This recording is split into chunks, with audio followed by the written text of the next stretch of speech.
Bonjour tout le monde. Bon matin, bon après-midi, bonsoir, en fonction de là où vous vous trouvez. Nous tirons nous prenons cette opportunité pour célébrer la journée de une population et nous lançons l'effort, l'indice de l'effort sur le dividende démographique et je vais présenter nos panélistes et nous allons continuer avec une présentation rapide sur l'effort sur le dividende démographique, l'index, et nous allons passer en revoir les conclusions des 6 pays et je vais faire une introduction sur le tableau de bord de l'index de l'effort sur le dividende démographique et ensuite des panélistes vont commenter par rapport au thème de la Journée mondiale de la population 2021 et nous aurons et peut-être les panélistes vont également répondre à vos questions. Nous avons un panéliste, une organisation, donc je vais commencer en haut de l'écran Zoom. Donc on va Nazi travaille avec la Tanzanie, le centre de communication, et ça a été nos partenaires pour le scorecard et l'index de démographie, et il est le directeur de TCDC.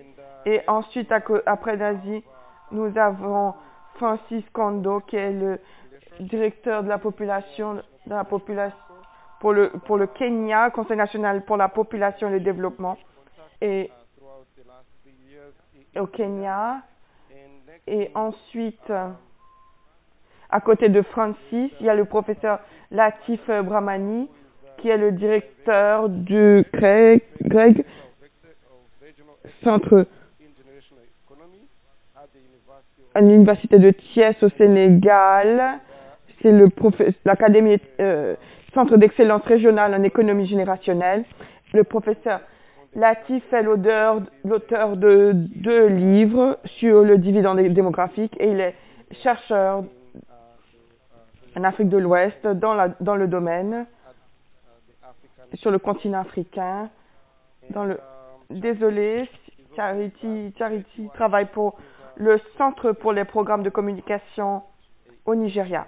Et on s'attend également à avoir Doug Nacho, qui est notre contact principal à l'Académie éthiopienne des sciences, et le docteur Ignace, qui est notre contact principal au Centre de recherche et d'action pour le développement intégré au Rwanda. Donc merci, et merci pour d'avoir nous accorder votre temps. Donc pour commencer, je vais faire un survol rapide du travail que nous avons mené au cours des 3 dernières années et les résultats, et les panélistes vont passer en revue les résultats. Donc, comme je viens de mentionner, ce travail a démarré pour développer un cadre de travail qui a été utilisé pour développer l'index d'effort démographique. Donc, l'index sur l'effort sur le dividende démographique. Donc, cet effort a débouché sur cette belle image que vous avez sur l'écran. Avec ce cadre de travail, nous pouvons classer les pays en 2 catégories en fonction de leur situation du pays en termes de transition démographique. Donc il y a pour les enfants et les femmes dans la population qu'on s'attend à ce qui va se développer, on a 5 secteurs clés qui pour établir un environnement pour atteindre le dividende démographique. Donc, le premier, c'est la planification familiale, le marché du travail, la santé de l'enfant et de maternelle, l'éducation et l'autonomisation des femmes dans les pays et ce sont des pays avec un taux de fertilité qui est de 4 ou moins, 4 enfants par femme ou moins, avec une population de main-d'œuvre qui va augmenter dans les prochaines 10 années. Avec le marché du travail ne veut pas dire que c'est important pour le pays de dividendes, mais ici, on essaie d'identifier les secteurs dans lesquels, si les planificateurs regardent l'allocation du budget, ils équilibrent toujours les priorités. Si il y a des dollars marginaux additionnels qui doivent être alloués, quel secteur devrait être analysé à cette fin? Donc, c'est là où on a pensé que c'était très important d'analyser ces secteurs et les autres interventions dans ce secteur qui génèrent de grands retours sur les investissements et que cela a été prouvé. Dans la planification familiale, on a pu identifier 4 interventions cruciales: l'espacement des naissances, les normes sociales, disponibilité, réduction des coûts dans l'engagement communautaire et pour la santé enfant et mère. On a plusieurs interventions à haut impact, au retour sur investissement. Dans l'éducation, on a des interventions dans l'autonomisation des femmes et pour le marché du travail. On peut identifier 6 interventions clés et au centre de tout, il y a la bonne gouvernance et les institutions économiques solides. Ces interventions, c'est pour donner des directives sur quel domaine pour s'assurer que les investissements maximisés et les résultats possibles soient atteignables, parce qu'il y a beaucoup d'éléments qui interviennent pour assurer le succès des interventions.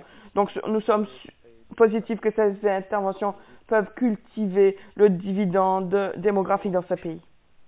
Donc, pendant que nous continuons à analyser la structure de l'index de l'effort du dividende démographique, on a commencé à définir des domaines spécifiques que nous voulons utiliser pour analyser ces secteurs spécifiques. Donc, on a identifié 5 domaines: le programme, les politiques, programmes et services, défense de plaidoyer, recherche et société civile. On a développé ce cadre de travail.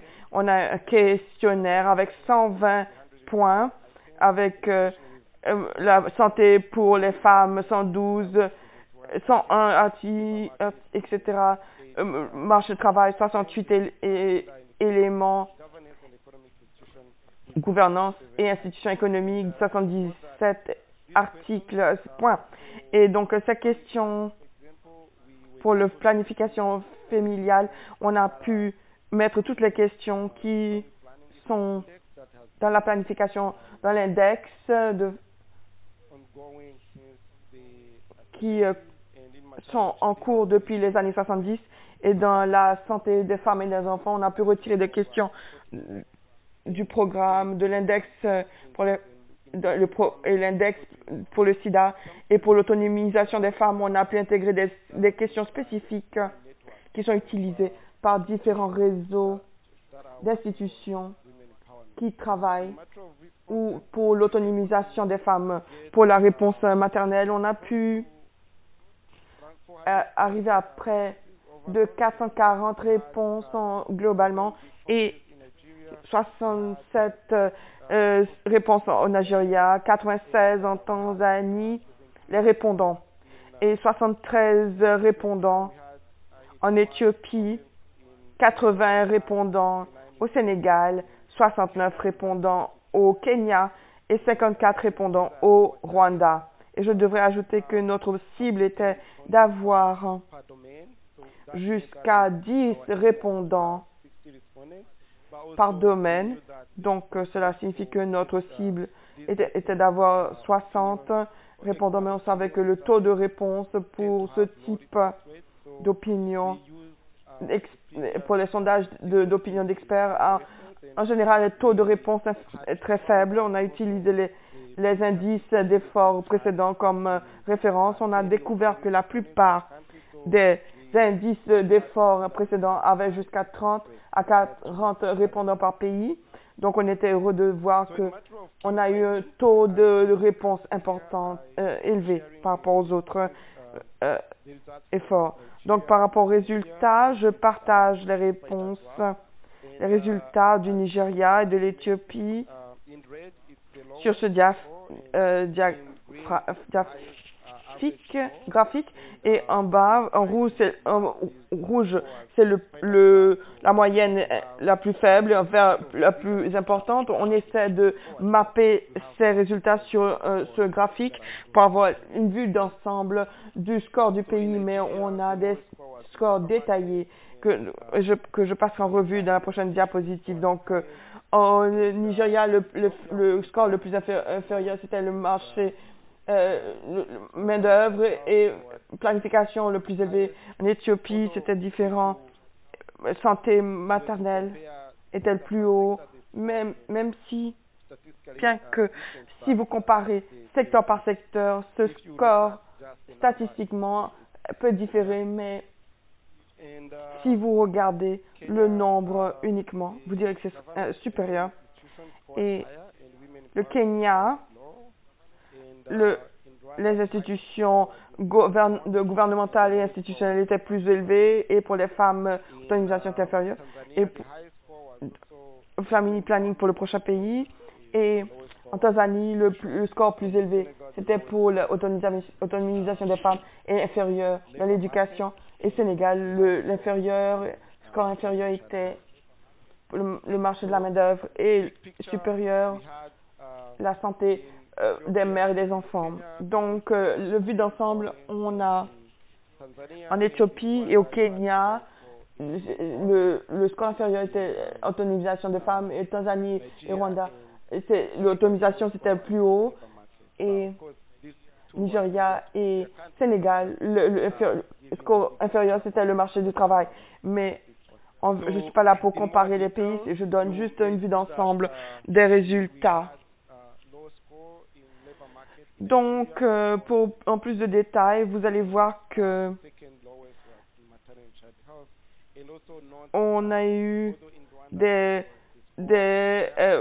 scores faibles au Nigeria, et le deuxième c'était inférieur, c'était la santé des femmes et des enfants. Au Rwanda, mais au Rwanda c'était différent, mais il y avait cette différence dans les scores entre politique et programme. Et pour la planification familiale, c'est là que le Rwanda a eu le score le plus inférieur par rapport aux autres secteurs, mais vous allez voir que la politique était en haut et le programme en bas. Donc, c'est pour ça qu'on a eu le score inférieur au Kenya. On a eu des notes faibles pour le marché de la main-d'œuvre et autonomisation des femmes, mais c'était à peu près dans la même plage. Donc, globalement, nous n'avons pas eu de secteur, de domaine qui était très faible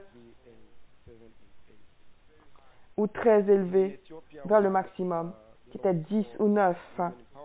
Donc, la plupart des scores étaient entre 3 et 7 et 8. En Éthiopie, on a eu le score le plus faible en autonomisation des femmes, et je devrais également souligner qu'en Éthiopie, on a vu que les scores étaient faibles pour la société civile dans le domaine, dans différents secteurs. Si vous analysez, pour essayer de comparer secteur par secteur les scores, pour les domaines respectifs également. Donc au Sénégal, on a eu des notes faibles pour le marché du travail et encore le deuxième plus faible était en l'éducation et la Tanzanie. On a le plus élevé, c'est l'autonomisation des femmes, comme j'ai mentionné, et le score le plus faible dans l'éducation. Vous pouvez voir, les scores étaient faibles dans différents domaines de manière consistante. Donc, voici certaines leçons tirées. Il y avait tellement de leçons tirées, des enseignements tirés, et on veut voir voici comment nous avons utilisé les données. On a mesuré les efforts existants dans les différents secteurs pour transformer la façon dont les politiques sont élaborées, mises en œuvre et évaluées. Et les partenaires du projet ont organisé des ateliers multisectoriels pour examiner les résultats et ont salué ces ateliers comme une occasion d'auto-évaluation. Les recommandations finales ont été compilées dans un rapport spécifique à chaque pays. La diffusion a été faite au niveau national et il a été recommandé d'utiliser cet outil au niveau sous-national. Et certains domaines, secteurs peuvent nécessiter des actions régionales et cet outil peut servir à informer des domaines, secteurs dans lesquels les pays peuvent apprendre les uns des autres.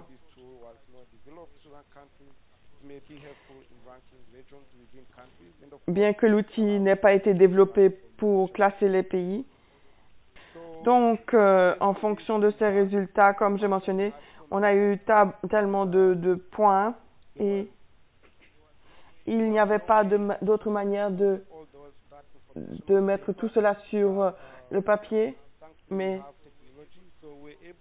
on a pu développer un tableau de bord de l'incidence d'effort du dividende démographe qui permettra à l'utilisateur de regarder les différents secteurs, les différents pays et d'aller passer secteur par secteur et de voir les scores moyens pour chacune des questions qui ont été inclus dans ce sondage. Donc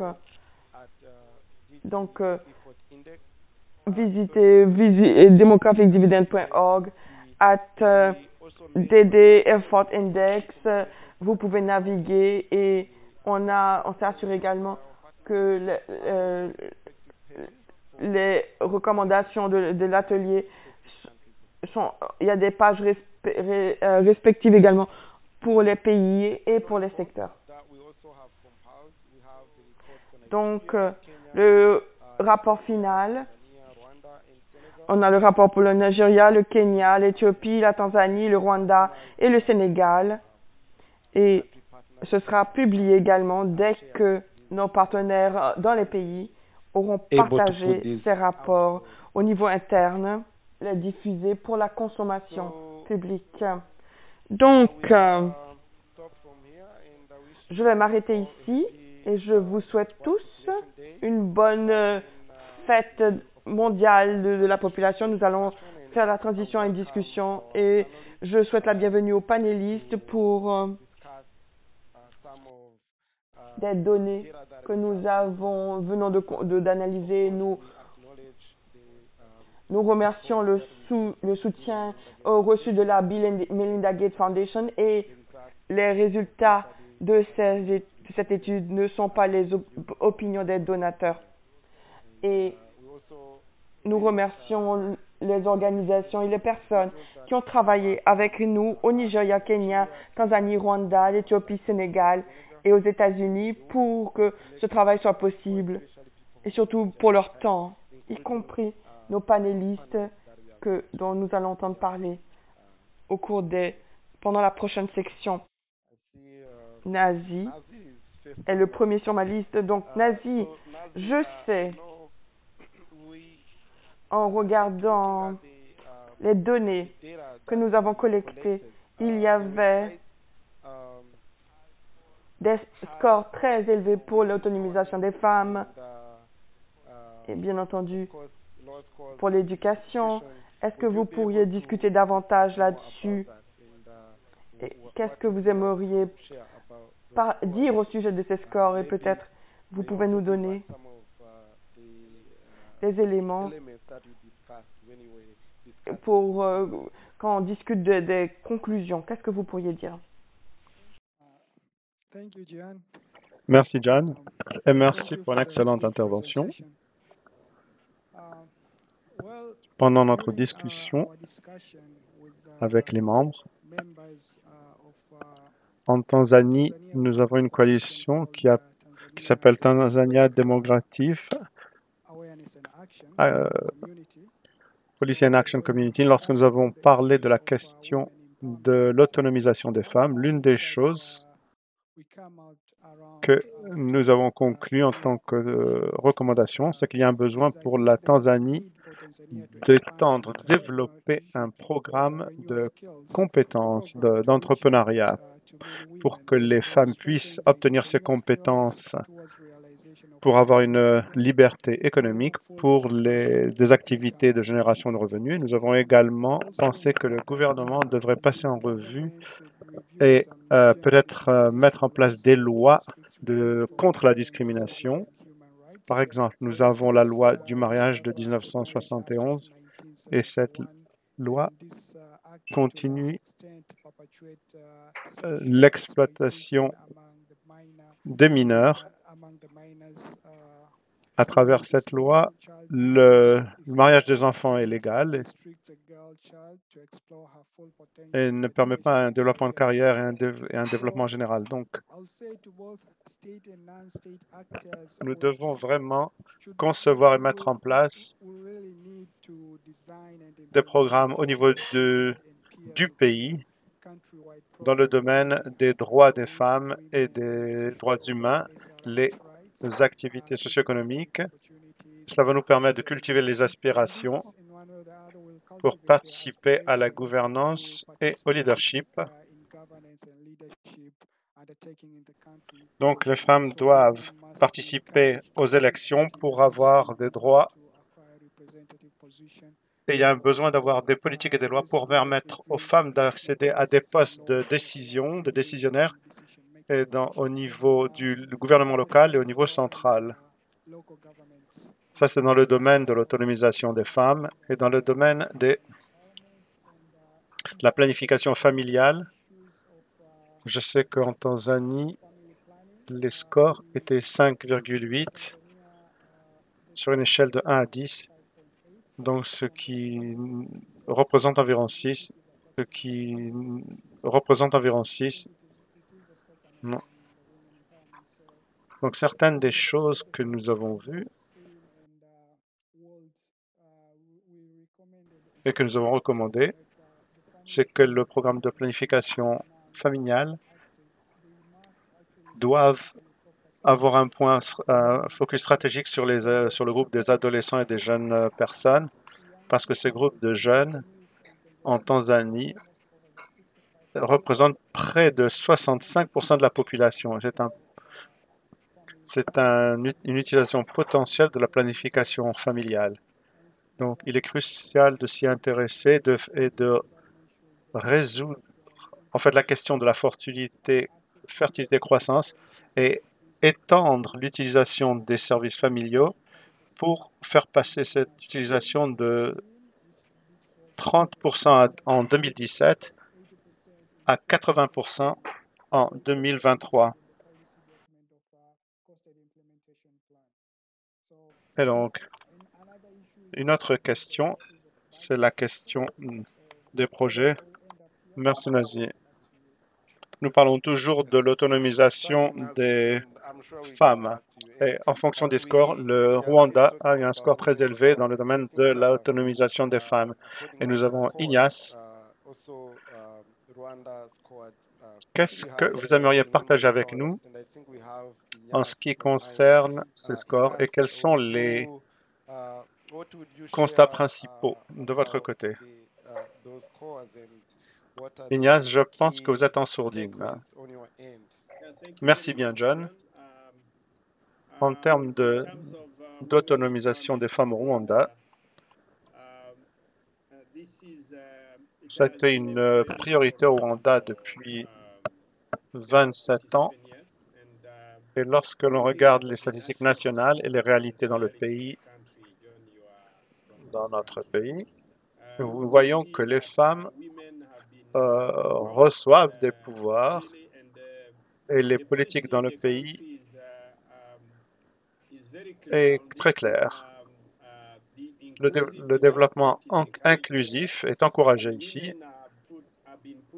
et les femmes sont mises au premier plan dans le domaine des initiatives et des politiques de développement dans ce pays. Nous avons 30% dans toutes les positions de recrutement et en plus de cela, vous pouvez remarquer que le Parlement rwandais est composé de plus de 64% de femmes. C'est la réalité, même lorsque vous allez au niveau de la base, vous remarquez que les femmes, les associations de femmes, la santé reproductive, les initiatives de cette santé reproductive sont encouragées. Par exemple, tous les travailleurs de la santé communautaire, la majorité d'entre eux sont des femmes. Il y a des coopératives qui sont créées pour soutenir les femmes. La promotion des femmes est encouragée ici. Qu'est-ce que vous voyez dans les constats dans ce pays en ce qui concerne l'autonomisation des femmes? Merci. Merci bien, Ignace. Et également de vous être joint à nous. Nous savons que vous enseignez à l'Université de Rwanda maintenant, donc merci d'avoir trouvé le temps de vous joindre à nous. J'ai donné un devoir à faire à mes étudiants pendant que je me rejoignais à vous. Donc, je pense que nous allons aller vers Charity. Quels sont les constats de l'indice d'effort de dividende démographique? Quelles sont vos conclusions et qu'est-ce qui est reflété dans les programmes de planification familiale et les politiques au Nigeria? Merci bien. Merci pour votre intervention. Vous allez remarquer que la planification familiale fonctionne très bien, ainsi que l'indice de DEI. En ce qui concerne les politiques et les programmes, et dans le domaine de la société civile. En général, ce que nous avons vu, c'est un reflet de ce qui est sur le terrain. Parce que, oui, nous avons de très bonnes politiques dans le domaine, en général, et dans le domaine des droits reproductifs. Nous avons également des politiques de planification familiale. Et il y a beaucoup d'activités dans la planification familiale et elle est repositionnée actuellement au niveau national avec l'aide du ministère de la Santé. En ce qui concerne les actions de la société civile et les programmes, vous allez découvrir qu'il y a un reflet.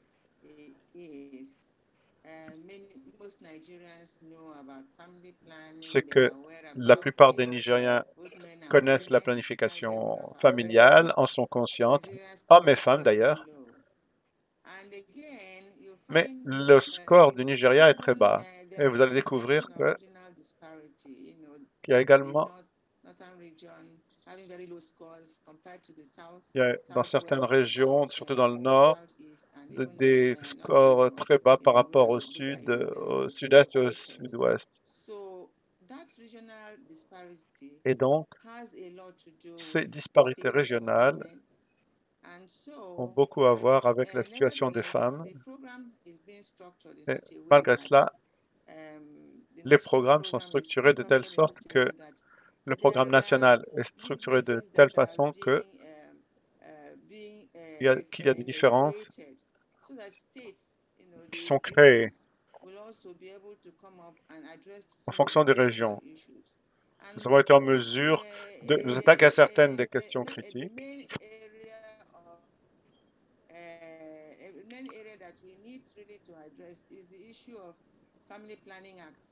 Le domaine principal auquel il faut s'attaquer, c'est l'acceptation de la planification familiale du fait de barrières culturelles. La plupart des programmes au niveau des partenaires ainsi que les programmes nationaux essaye véritablement de s'attaquer à cette question.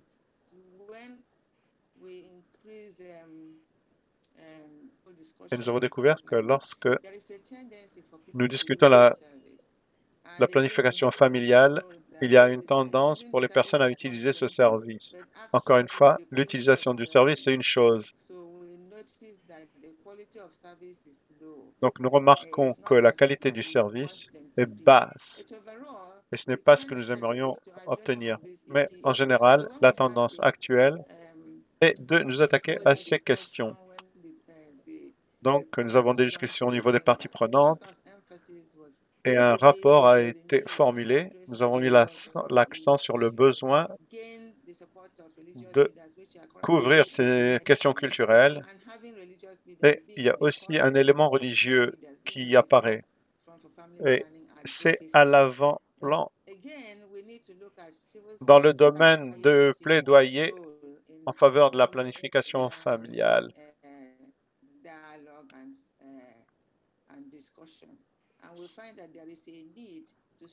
Notre question est nous avons découvert qu'il y a un besoin de renforcer ces efforts, surtout au niveau de la communauté, parce que dans les CSO, essayent de s'assurer que les communautés sont mobilisées pour utiliser ces services, les familles sont mobilisées pour accéder à ces services.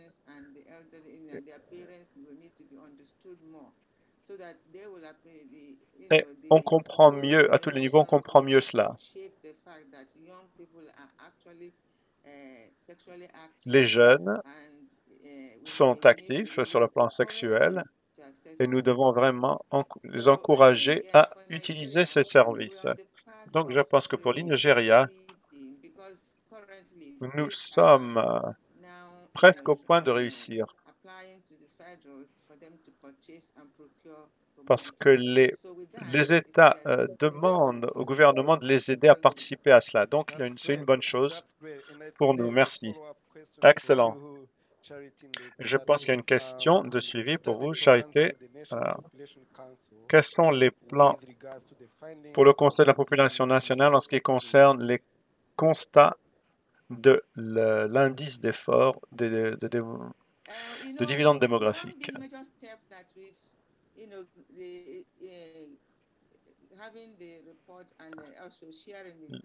L'un des points importants, c'est de partager les rapports et leurs constats. Et donc, c'est que la Commission de la population nationale a commencé à reprendre en main la coordination au Nigeria. Donc, nous avons été en mesure d'atteindre ce jalon. La Commission de la population nationale a pris en charge cette responsabilité de mener les efforts de DDI. Et encore une fois, par rapport à 2017 au Nigeria, nous avons une carte nationale pour la réalisation du DDEI et a investi dans les jeunes. Encore une fois, cette commission attire l'attention du président pour signer les politiques révisées. Une fois que nous aurons réussi à cela, la coordination du programme de DDI va être solidifiée. Et nous en sommes très heureux parce que nos mentors continuent à nous guider et à diriger ces efforts des dividendes démographiques. Merci, c'est excellent. Je sais qu'à un moment, l'indice d'effort de dividendes démographiques va passer à l'étape suivante. Donc, la question va à Francis.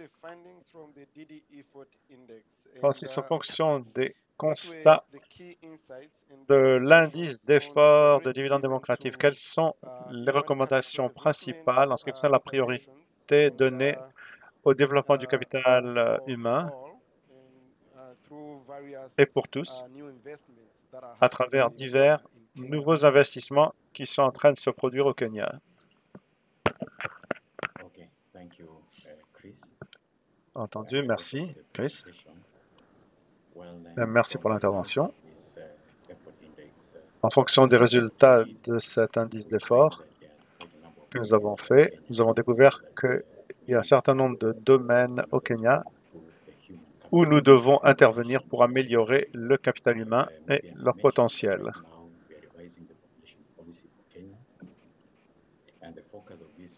En ce moment, nous mettons l'accent sur ces politiques de population au Kenya et surtout sur l'amélioration du capital humain en vue de profiter du dividende démocratique. Lorsque nous voyons l'indice d'effort, un domaine où il y a des carences en vue d'améliorer le potentiel de capital humain, c'est la question de l'autonomisation des femmes. C'est un domaine que nous avons vu, mais notre score n'a pas été très élevé dans le domaine de l'autonomisation des femmes. Et lorsque vous regardez les résultats, cela montre qu'il y a certains domaines où il y a des carences. Donc, nous travaillons avec certaines organisations pour travailler dans le domaine de l'autonomisation des femmes. Donc, certaines des choses qui ont été relevées à la suite de cela est que nous découvrons que nous avons beaucoup d'organisations dans le pays, de la société civile, qui s'occupent des questions de parlement. Nous avons un excellent travail légal et politique. Il y a un certain nombre de choses qui ont été mises en place pour améliorer l'autonomisation des femmes et qui ont aidé les femmes à être en mesure de participer à la force de travail, à aller à l'école. Mais là où nous découvrons que nous avons des carences, nous sommes en retard, et c'est pour cela que les femmes ne s'en tirent pas aussi bien que nous l'espérions, c'est que bien que nous ayons ce cas de travail, de politique et juridique, la mise en place n'est pas telle que nous l'aurions espéré, surtout lorsqu'il s'agit d'appliquer certaines des lois. Par exemple, les questions qui ont trait au mariage des enfants. C'est un gros souci.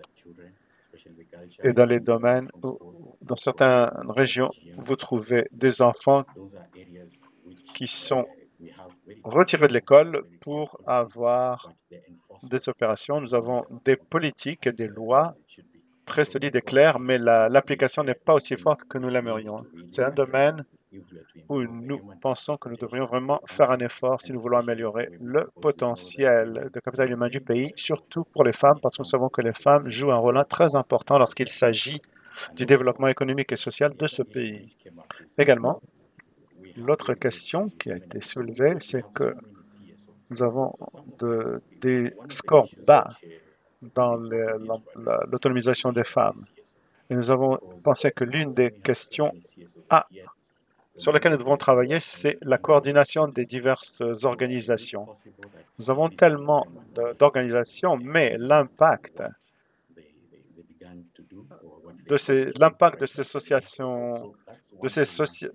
de société civile n'est pas très élevé. Donc, nous devrions consacrer nos efforts là-dessus lorsqu'il s'agit des ressources humaines et de leur potentiel. Ensuite, il y a un autre domaine, c'est les questions qui ont trait à la planification familiale.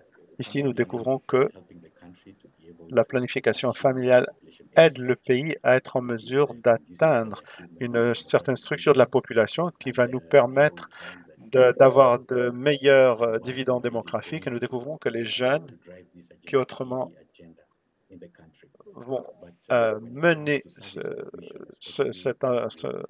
programme lorsqu'il s'agit de la planification familiale, services de planification familiale et de droits reproductifs, nous découvrons que ce n'est pas aussi adéquat que cela devrait l'être. Parce que nous découvrons que les jeunes, surtout ceux qui vivent dans les zones urbaines, ont un avantage sur ceux qui vivent dans les régions rurales.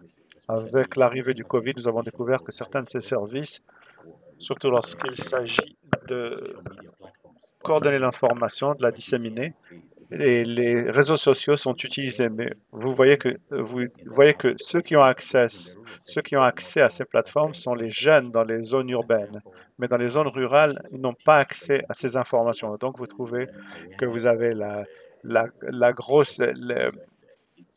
grossesses de femmes, l'utilisation des contraceptifs n'est pas vraiment utilisée. n'est pas vraiment élevé, donc ce n'est pas adéquat dans ces zones. Donc nous avons des carences et nous devons vraiment nous attaquer à cela et améliorer le potentiel des ressources humaines, surtout pour les jeunes. Donc ce sont deux domaines où nous découvrons que nous devrions vraiment faire des efforts pour améliorer le potentiel des ressources humaines. Merci bien, Francis. Maintenant, je vais donner la dernière question au professeur Latif et ensuite nous donnerons la parole à l'assistance. Donc, professeur Latif, en ce qui concerne l'impact de COVID, de la pandémie sur nos systèmes, et en ce qui concerne le DEI, quelles sont les étapes clés que le gouvernement devrait accélérer pour pouvoir obtenir un dividende démographique? Latif? Oui, merci, excusez, merci beaucoup Chris pour l'invitation. Merci à John Hopkins et à la Fondation Gates pour cette opportunité qui nous est donnée pour de parler de ces questions de la COVID et aussi de cet indice. Donc, ce que nous avons découvert, comme dans les autres pays, c'est qu'aujourd'hui, si on prend le cas spécifique du Sénégal par rapport à la COVID, l'impact de cette maladie nous montre, et avec les résultats du DD-F4 Index, qu'il reste encore un gap énorme parce que nous avons reçu des contre-coups énormes, des coups et des contre-coups énormes liés à cette pandémie, parce que avec la fermeture de tous les commerces, on a tout bloqué pendant presque 4 mois. Et là, on est encore avec une autre vague qui est en train de venir. Donc, vraiment, on est en plein cœur dans la COVID et puis on apprend. Nous sommes en train d'apprendre, le gouvernement. Donc, et voir aussi quelles sont les mesures donc, de remédiation et de résilience. Donc, tout le monde le sait, mais l'économie du Sénégal a été beaucoup affectée. La croissance a été divisée et il n'y avait presque pas de croissance. Mais aujourd'hui, ce que nous voyons, ce que l'indice d'effort nous dit, c'est que on a une rupture de tendance, une cassure sur les acquis sociaux qu'on avait. Donc, c'est ça ce qu'on est en train d'observer. Et là, maintenant, bon, on essaie de revoir par rapport à là où on était en début 2020, avant la crise, essayer de rattraper pour maintenant rattraper le gap avant de continuer. Mais cet indice aussi nous montre que, si je prends le cas du Sénégal, que nous avons on a les scores les plus faibles au niveau du marché du travail. Donc, c'est quelque chose qui est ressorti et qui reflète la réalité du terrain. Si vous avez suivi l'actualité ces derniers, après la crise, nous avons eu une crise sociale pratiquement au Sénégal avec la montée des jeunes. Tout le monde a dû le voir dans les télévisions et puis tout ce que ça a amené. Parce que le confinement a amené vraiment la perte du pouvoir d'achat des ménages et ça s'est mué pratiquement en une crise sociale parce que le marché informel qui fait la plus grande partie de l'économie du Sénégal ne marchait plus. Donc, et ça, l'indice l'a montré que le marché du travail, ça ne va pas. Et nous avons eu des scores, on va dire, relativement dans la moyenne. Voilà, mais il y a encore beaucoup d'efforts à faire parce que même si on voit que sur la santé maternelle et infantile, on a un score, bon, on aimerait avoir des scores beaucoup plus intéressants, mais on est dans des scores juste au-dessus de la moyenne, juste 5,6, 5,9, 6 et quelques, bon. Donc, c'est vraiment des scores sur lesquels, aujourd'hui, la plupart des policy makers avec qui on a travaillé, dans le cadre des observatoires des dividendes démographiques, que notre institution met en place au niveau national et dans les pays de la région. Aujourd'hui, se pose la question de voir comment on consolide tout ça, parce qu'il y a des efforts qui ont été faits. Si vous voyez juste 5,6 au niveau, ou 6 et quelques au niveau de la PF, de certains domaines, ça suppose qu'on peut revenir en arrière si on a un choc.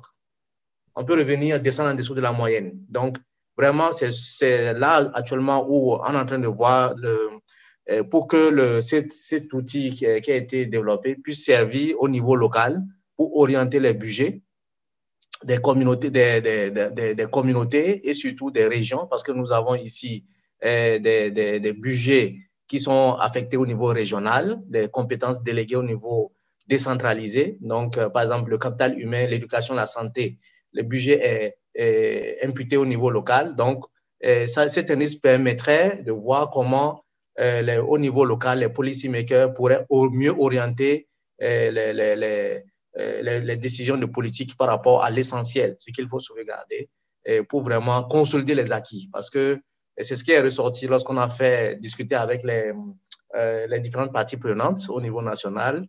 C'est que, bon, c'est bon, on a la moyenne, mais c'est une moyenne qu'on veut conforter en étant autour de 8 et quelques 9. Là, on sait que vraiment, bon, on a vraiment atteint un seuil où, même si on a un choc, on peut supporter. Voilà, en tout cas, ce que je peux dire, en gros. Au passage, féliciter l'équipe, tous les pays qui ont travaillé, et l'équipe de John Hopkins aussi avec qui on a travaillé, et aussi les parties prenantes. Au Sénégal, on a fait 2 vagues d'enquêtes, parce que la première vague, les gens nous ont dit non, bon, on espère que bon, il faut vraiment consolider et avoir. Donc, on a repris l'enquête pour pouvoir vraiment avoir des effectifs permettant d'avoir des scores qu'on peut dire qui sont assez robustes pour permettre de faire des recommandations de politique au niveau national. Et ces résultats aujourd'hui seront utilisés aussi par l'Observatoire national des dividendes démographiques qu'on va lancer, que le ministre va lancer le dimanche prochain, donc à l'occasion de la journée de la population aussi. Donc, en tout cas, merci encore à l'équipe et aussi aux donateurs pour ce travail excellent. Merci. Merci. Thank you, Latif. Pour les dernières questions, pour les prochaines minutes, j'aimerais ouvrir la discussion pour l'assistance. Nous avons une question. Y a-t-il des programmes politiques, des changements de programmes politiques qui sont discutés dans les pays au vu des constats? Et je pense que Francis a parlé de la façon dont ils utilisent les ressources. Et Latif vient de mentionner la façon dont ils utilisent ces résultats pour pouvoir nous assurer que le choc du Covid, en fait, a vu des efforts de contrepartie et les résultats réalisés. Si les groupes d'experts, à moins que les groupes d'experts n'aient quelque chose à ajouter, je vais donner la parole à l'assistance. Nous avons 2-3 minutes qui nous restent. Et je vois qu'il y a une résilience qui accompagne l'index. Et quels sont les constats clés? Nous avons également quelqu'un qui a levé la main. Krishna, s'il vous plaît, allez-y. La parole est à vous. Merci, Monsieur Jean-Christophe. C'est un plaisir d'entendre ces informations en profondeur. Ce n'est pas facile à appréhender et je le ferai plus tard en regardant le rapport. Merci, félicitations sur le travail qui a déjà été réalisé. J'ai remarqué que IWA a parlé de l'adolescence et des jeunes et qu'ils ont identifié cela comme un groupe important dans plusieurs pays lors de leurs interventions. par nos experts. Je pense que notre collègue au Nigeria a mentionné l'importance Notre collègue en Nigeria a mentionné comme il est important de tenir compte de ces problèmes pour ce groupe de travail, et certainement en termes d'accès aux services appropriés. Donc, je me posais la question s'il y avait une option possible pour déségréguer les données euh, pour les données urbaines et euh, non urbaines parce que la migration interne est générée par les jeunes qui arrivent dans les villes. Donc, j'avais cette question pour eux en termes de la déségrégation. Et deuxièmement, en termes de comment les efforts sont faits pour les supports normatifs et supports communautaires pour ce groupe d'âge. Je crois que je peux répondre en premier. On n'a pas une manière de déségréguer par région. Je pense que pendant les prochaines étapes, on discute déjà pour aller au niveau sous-national. Cela pourrait être une option pour au Kenya. Francis et son équipe aimeraient le faire au niveau du pays.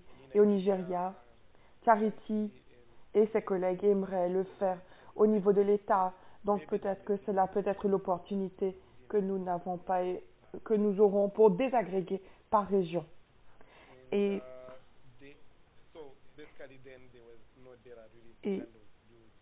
on n'a pas pu utiliser donc pour informer ce type de plaidoyer ciblé en fonction des régions. Donc, une question que nous avons eue, il y avait un élément sur le volet résilience. On n'a pas parlé de cela, mais on a eu les 4 éléments pour essayer d'aider la résilience des 5 secteurs. Et comme avant-garde pour COVID-19. Et la grande tendance commune, c'est que les systèmes étaient certainement pas forcément conçus pendant la planification. Il n'y a pas eu d'éléments résilience intégrés. Donc la préparation a eu une mauvaise note, moyen ou inférieur, et la capacité de se redresser, de recouvrir était moyen ou inférieur. La recommandation la principale était d'aller plus en profondeur et d'intégrer la résilience dans la planification du système. Et peut-être, je sais que Francis travaille là-dessus tous les jours. Peut-être que vous pouvez partager quelque chose là-dessus pour comment vous avez utilisé les résultats dans l'élément résilience dans votre travail. Merci, Chris. Par rapport à la résilience pour le Kenya, c'est que la plupart de nos systèmes étaient affectés. Nos systèmes de livraison de services de santé ont été affectés. Nos systèmes d'éducation affectés et bien d'autres étaient affectés également. Et une chose qui ressurgit lorsqu'on discute cela, c'est que nous devons intégrer la préparation d'urgence et les plans d'intervention dans tous nos programmes. Parce que la plupart, lorsqu'ils ont été affectés, quand on a eu Covid, la pandémie, ils n'ont pu retomber sur le pied très vite. La plupart de ces systèmes, il n'y a pas de planification en termes de préparation ou d'intervention par rapport à tout cas d'urgence ou de pandémie. Donc, c'est l'une des grandes recommandations effectuées. Nous devons intégrer ces plans dans tous nos programmes et projets. Également, une autre chose qui transparaît de cela, surtout avec un rapport avec les systèmes d'éducation, c'est que lorsqu'il y a une pandémie, la pandémie est arrivée au Kenya, on a dû fermer toutes les écoles, les collèges et certaines institutions ont pu continuer en ligne. Mais la plupart des institutions dans le pays n'ont pas pu le faire. Donc les enfants étaient à la maison avec les parents, sans surveillance, sans soins. Et comme recommandation, c'est que nous devons investir dans la structure ICT dans le pays et améliorer l'accès du public aux services ICT, par exemple. Comme ça, l'éducation peut continuer en ligne également.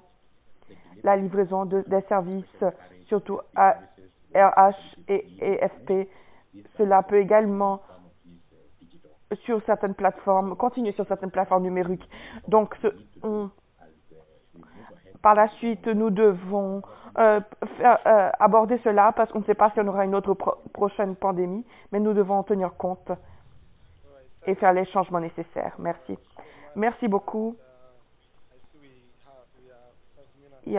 Nous avons dépassé l'heure de 5 minutes et l'heure que nous prévoyons de passer pour ce webinaire. Donc, merci beaucoup. J'apprécie le temps que vous nous accordez. Au revoir.